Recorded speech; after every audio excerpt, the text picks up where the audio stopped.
Grüß euch, Leute. Heute zeige ich euch ein österreichisches Volkslied. Das ist der Zugang ganz leicht zum Spielen, ist mehr oder weniger auf einer Reihe.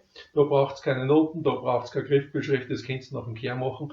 Beim Refrain kommt eine Stelle vor, die geht auf Zug mit 1, 2, 3, 4, 8, Klick, Start und dann geht schon dahin. Alles andere ist wirklich ganz einfach.